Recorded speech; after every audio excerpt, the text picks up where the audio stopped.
Vishu, Easter മറുനാടൻ മലയാളികളെ സംബന്ധിച്ച് ഏകദേശം ഒരാഴ്ച നീണ്ടു നിൽക്കുന്ന അവധി ദിനങ്ങളാണ് മുന്നിലുള്ളത്. ഈ ആവശ്യം മുന്നിൽ കണ്ട് പതിവ് പോലെ പകൽ കൊള്ളയുമായി സ്വകാര്യ ബസ് ലോബിയും രംഗത്തെത്തി.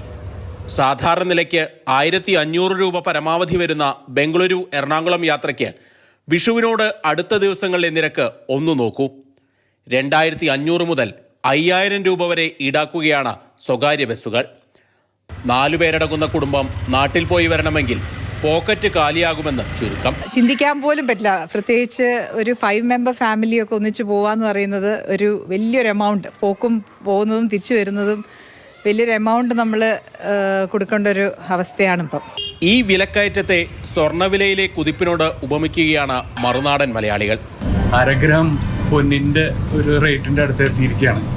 ഇങ്ങനെ പോവുകയാണെങ്കിൽ മിക്കവാറും നമുക്ക് ഒരു ഗ്രാം പൊന്നിൻ്റെ റേറ്റിലോട്ട് എത്താൻ അധികം താമസം ഉണ്ടാവില്ല എന്നാണ് തോന്നുന്നത്.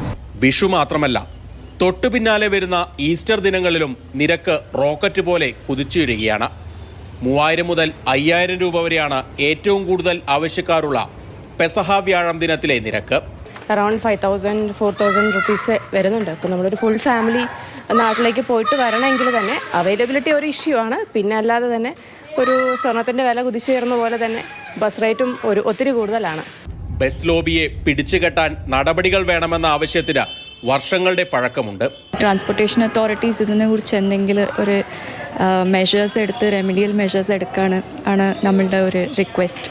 കർണാടക, കേരള RTCകളും പ്രത്യേകം ബസ്സുകൾ ഏർപ്പെടുത്തിയിട്ടുണ്ടെങ്കിലും അതിലും അധിക നിരക്ക് നൽകി വേണം യാത്ര ചെയ്യാൻ. KB Sreedharan, Mathrubhumi news, Bengaluru.